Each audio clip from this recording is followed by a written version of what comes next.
घमंडी राजकुमारी और मोची का बेटा। एक समय की बात है, एक विशाल और समृद्ध राज्य था।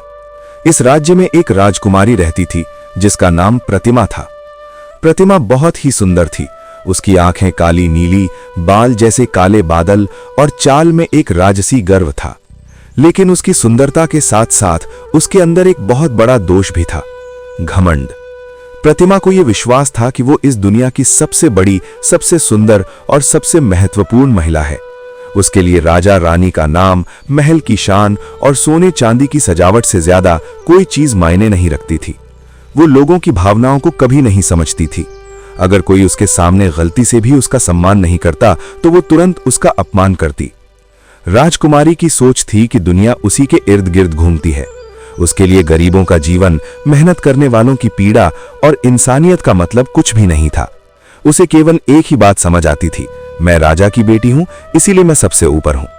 राज्य के लोग उसे देखकर डरते थे क्योंकि उसे गुस्सा आना बहुत आसान था।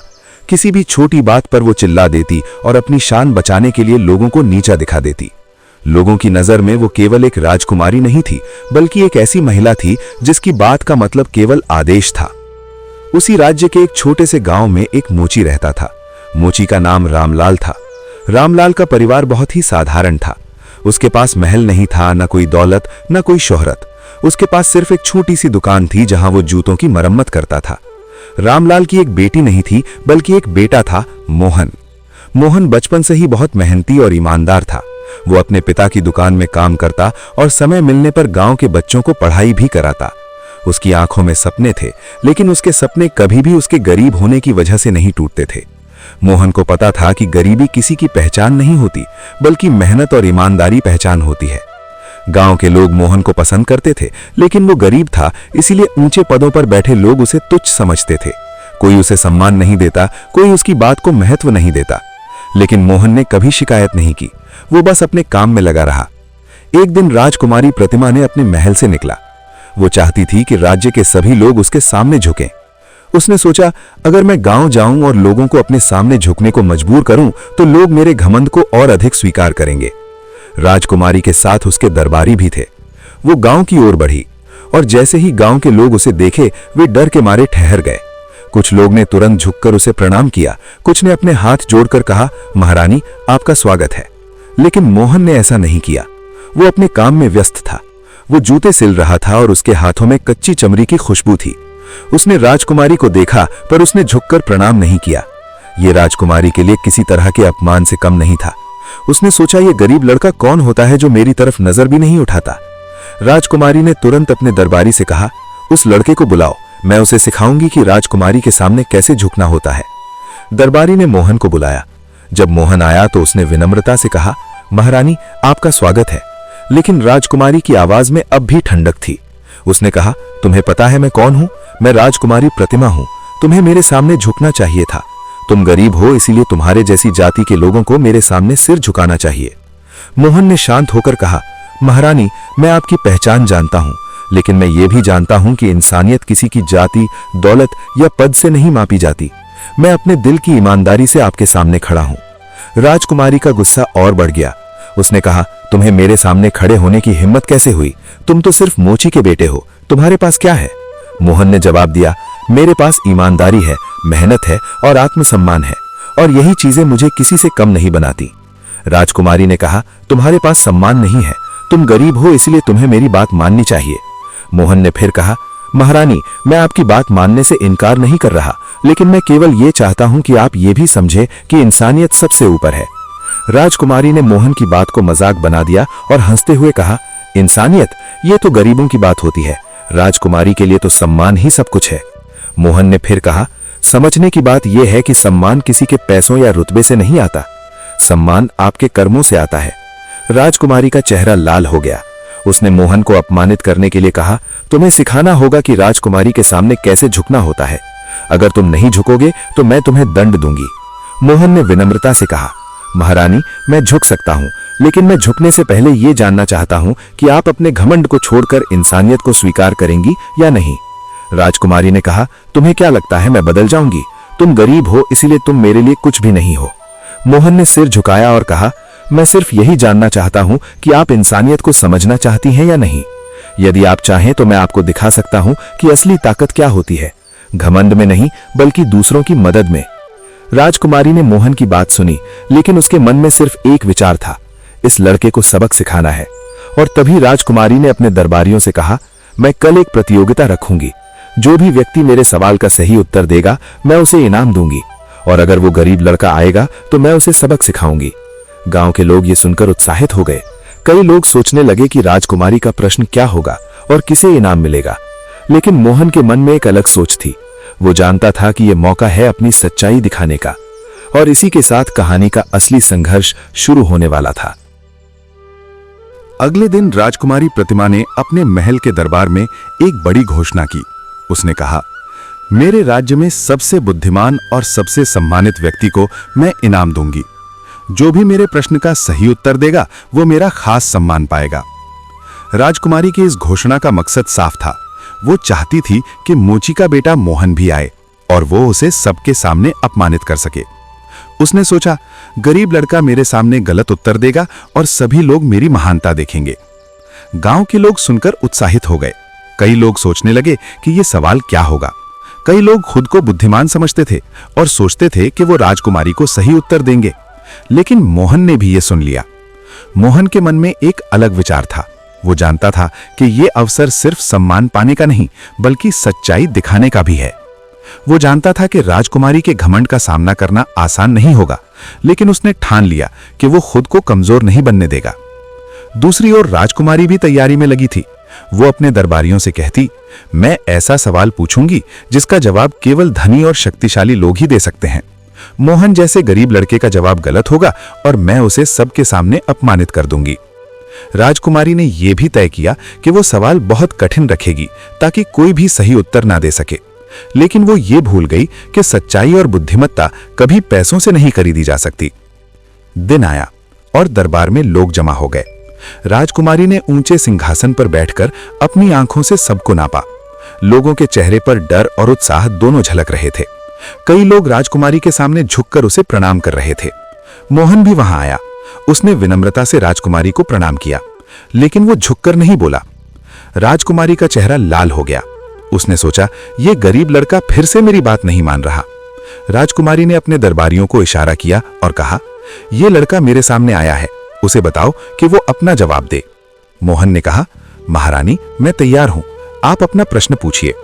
राजकुमारी ने मुस्कुराते हुए कहा, ठीक है, मेरा प्रश्न है, बताओ सबसे बड़ी चीज क्या है।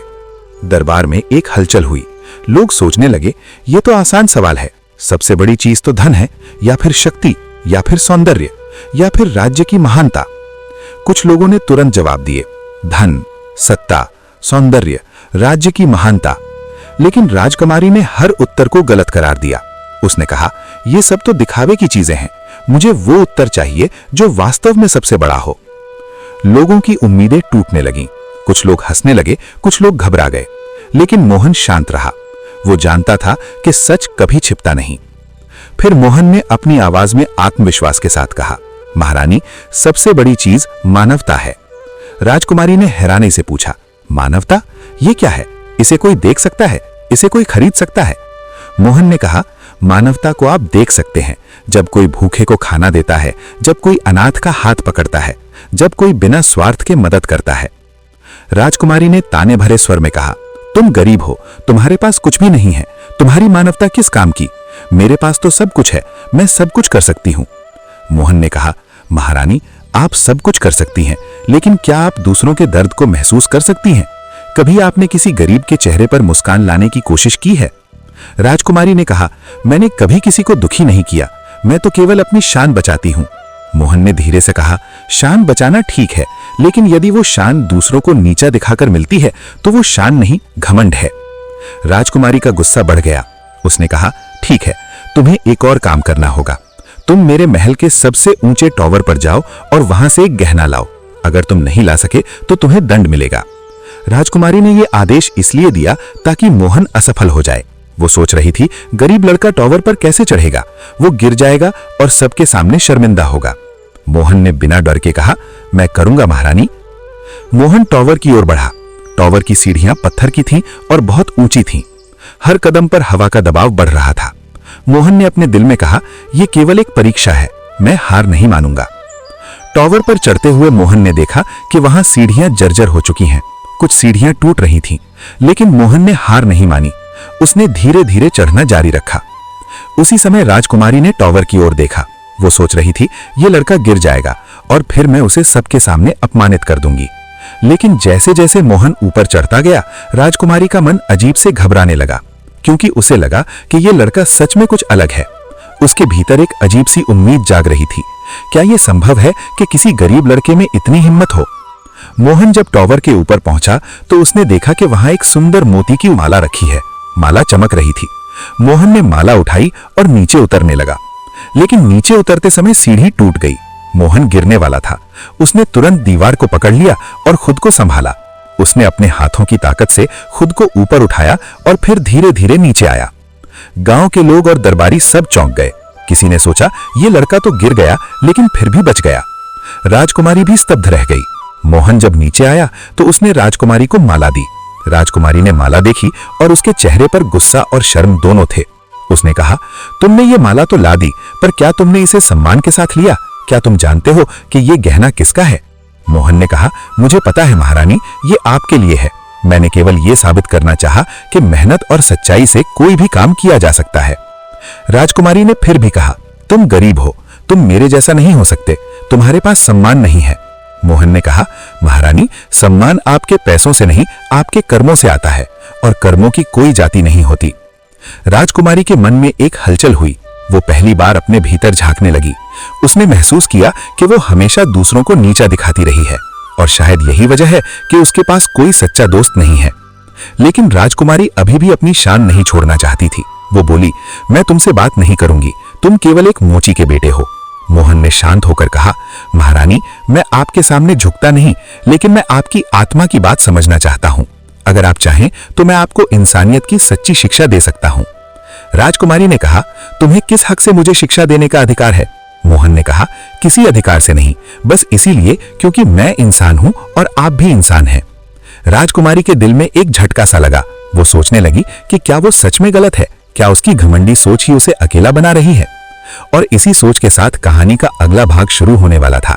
राजकुमारी का बदलाव या फिर उसका घमंड। मोहन की बातें राजकुमारी प्रतिमा के मन में गूंजने लगी थीं। हालांकि उसने ऊपर से कठोर चेहरा बनाए रखा, लेकिन भीतर कहीं कुछ टूट रहा था। पहली बार उसे ऐसा लगा कि कोई उसकी शान से नहीं, उसके स्वभाव से सवाल कर रहा है। दरबार समाप्त हो गया। लोग अपने अपने घर लौट गए, लेकिन राजकुमारी अपने कक्ष में जाकर भी चैन से नहीं बैठ सकी। उसकी आंखों के सामने बार बार मोहन का शांत चेहरा घूम रहा था। न कोई डर, न कोई लालच, न कोई झुकाव। वो सोचने लगी, मैं राजकुमारी हूं, फिर भी ये लड़का मुझसे डरा क्यों नहीं? क्या सच में सम्मान पैसों से नहीं, कर्मों से मिलता है? राजकुमारी ने गुस्से में अपने दर्पण की ओर देखा। उसे अपना चेहरा सुंदर लगा, लेकिन आंखों में कठोरता साफ दिख रही थी। पहली बार उसे एहसास हुआ कि सुंदरता के बिना करुणा अधूरी होती है। उधर मोहन अपने गांव लौट चुका था। लोग उसे घेर कर खड़े हो गए। कोई बोला, तुम बहुत बहादुर हो। कोई बोला, तुमने राजकुमारी के सामने सच बोल दिया। लेकिन मोहन के चेहरे पर गर्व नहीं था। उसने बस इतना कहा, मैंने कुछ खास नहीं किया, मैंने सिर्फ वही कहा जो हर इंसान को कहना चाहिए। मोहन के पिता रामलाल को बेटे पर गर्व था, लेकिन साथ ही डर भी था। उन्होंने कहा, बेटा, राजमहल से टकराना आसान नहीं होता। मोहन मुस्कुराया और बोला, बाबा, अगर सच बोलना अपराध है तो ये अपराध मैं बार बार करूंगा। अगले दिन राज्य में एक और हलचल मची। राजकुमारी ने आदेश दिया कि वो अकेले गांव का दौरा करेगी, बिना राजसी वस्त्रों के, बिना घोषणा के। दरबारी चौंक गए, लेकिन राजकुमारी का निर्णय अटल था। वो जानना चाहती थी कि लोग वास्तव में कैसे जीते हैं। साधारण कपड़ों में राजकुमारी गांव पहुंची। लोग उसे पहचान नहीं पाए। वो गलियों से गुजरी, कच्चे घर देखे, नंगे पांव बच्चे देखे और थके हुए चेहरे देखे। पहली बार राजकुमारी ने भूख को पास से देखा।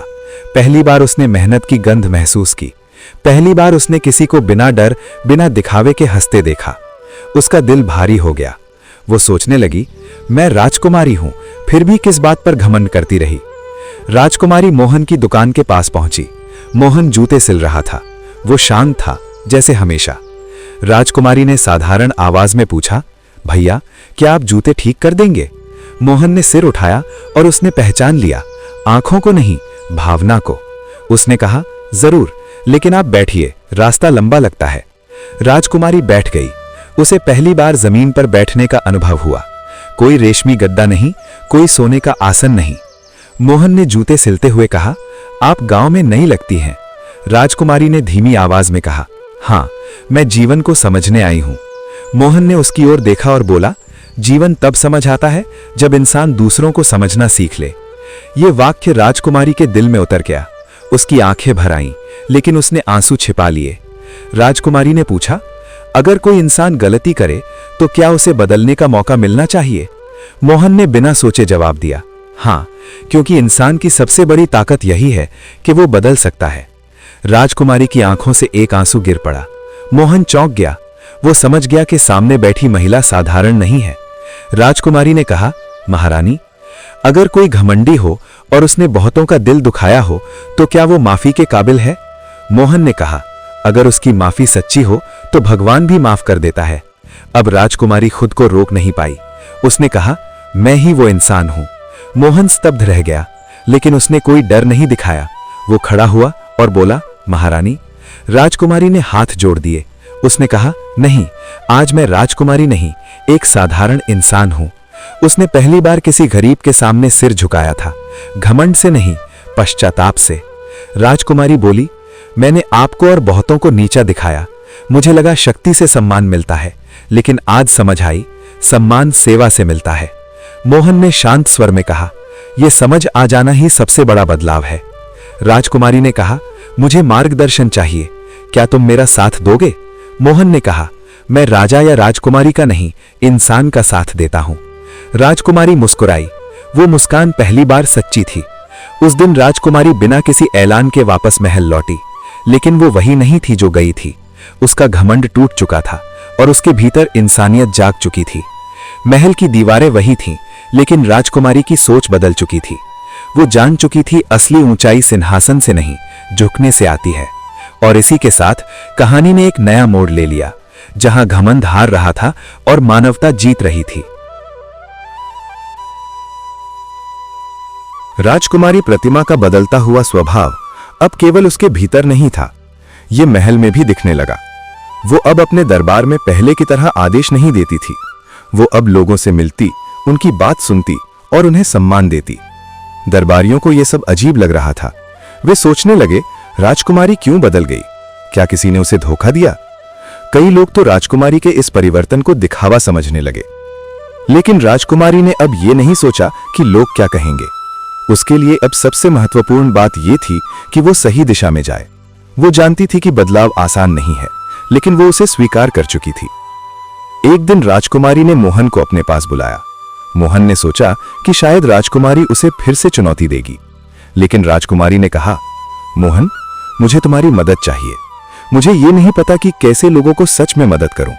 मैं केवल ये जानती हूं कि अब मैं बदलना चाहती हूं। मोहन ने कहा, महारानी, आप पहले ही बड़ा कदम उठा चुकी हैं।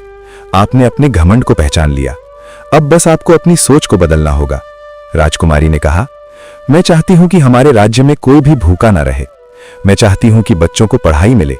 मैं चाहती हूं कि गरीबों को सम्मान मिले।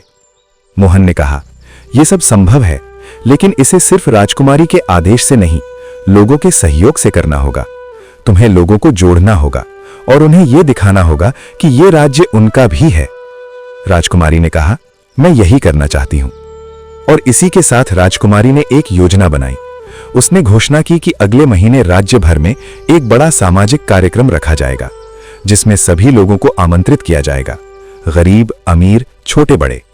यह कार्यक्रम मदद, शिक्षा और सम्मान का प्रतीक होगा। लोगों ने यह सुना और हैरान हो गए। कई लोगों ने सोचा, यह राजकुमारी अब क्या कर रही है? कुछ लोगों ने कहा, यह दिखावा है।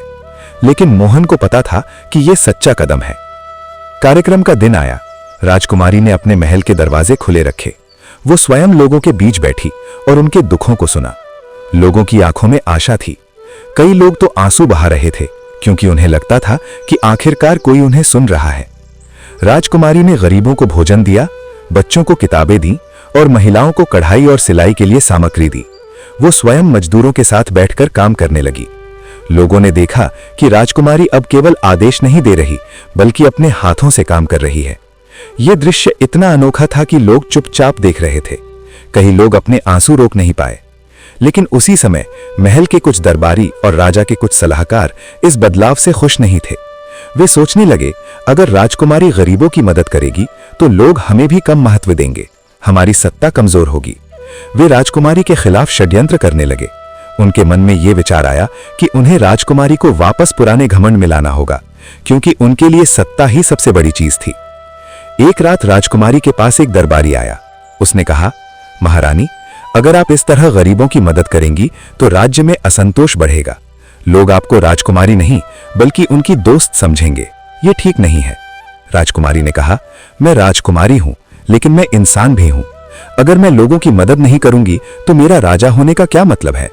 दरबारी ने कहा, आपको याद रखना चाहिए कि राजकुमारी का काम केवल शासन करना है, आपको दिखावा नहीं करना चाहिए। राजकुमारी ने गहरी सांस ली। उसने कहा, मैं दिखावा नहीं कर रही, मैं अपनी आत्मा को शांति देना चाहती हूं। दरबारी ने हंसते हुए कहा, आपको शांति नहीं, शक्ति चाहिए, और शक्ति के लिए घमंड जरूरी है। राजकुमारी ने कहा, मुझे घमंड नहीं चाहिए, मुझे प्रेम चाहिए। उस रात राजकुमारी की नींद नहीं आई। वो सोच रही थी कि उसके आसपास लोग अब भी उसे समझ नहीं रहे हैं। लेकिन मोहन ने उसे समझाया था, जो लोग बदलते नहीं वे बदलने वालों को नहीं समझते। आपको केवल अपने लक्ष्य पर टिके रहना है। अगले दिन राजकुमारी ने गांवों का दौरा जारी रखा। उसने लोगों को बताना शुरू किया कि राज्य में सभी बराबर हैं। उसने कहा, अगर कोई गरीब है तो वो कमजोर नहीं है, और अगर कोई अमीर है तो वो महान नहीं है। सबका एक ही मूल्य है, इंसानियत। लोगों ने यह सुनकर तालियां बजाईं। कुछ लोगों ने कहा, अब हम राजकुमारी को सम्मान देंगे। कुछ लोगों ने कहा, यह सही बात है। लेकिन कुछ लोगों ने फिर भी राजकुमारी के बदलाव को स्वीकार नहीं किया। वे सोच रहे थे कि यह सब कुछ अस्थायी है। वे सोच रहे थे कि राजकुमारी फिर से घमंड में लौट जाएगी। राजकुमारी को यह बात परेशान कर रही थी। उसने मोहन से पूछा, मोहन, क्या लोग मुझे कभी सच में समझेंगे? मोहन ने कहा, लोग आपकी अच्छाई को तभी स्वीकार करेंगे जब आप अपनी अच्छाई को लगातार बनाए रखें। बदलाव एक दिन का नहीं होता, बल्कि एक जीवन भर का होता है। राजकुमारी ने कहा, मैं तैयार हूं, अब मैं कभी वापस नहीं लौटूंगी। और इसी समय राजकुमारी ने एक और निर्णय लिया। वो अपने महल के अंदर एक समानता विद्यालय खोलना चाहती थी, जहां गरीब और अमीर सभी बच्चे एक साथ पढ़ेंगे। वो चाहती थी कि हर बच्चे को शिक्षा मिले और कोई भी किसी से कम ना समझे। राजकुमारी ने यह योजना राजा को बताई। राजा ने कहा, यह अच्छा विचार है, लेकिन यह राज्य की परंपरा के खिलाफ है। राजकुमारी ने कहा, परंपरा अगर गलत हो तो उसे बदलना भी सही है। हमारा राज्य तभी महान होगा जब हर नागरिक महान बनेगा। राजा चुप हो गया। वो सोचने लगा कि उसकी बेटी अब केवल राजकुमारी नहीं, एक सच्ची नेता बन चुकी है। और इसी तरह राजकुमारी ने अपने घमंड को छोड़कर सच्चे प्रेम और सेवा का मार्ग चुन लिया। लेकिन कहानी में अभी भी एक बड़ा मोड़ बाकी था, क्योंकि सत्ता के लोग इस बदलाव को सहन नहीं कर पा रहे थे।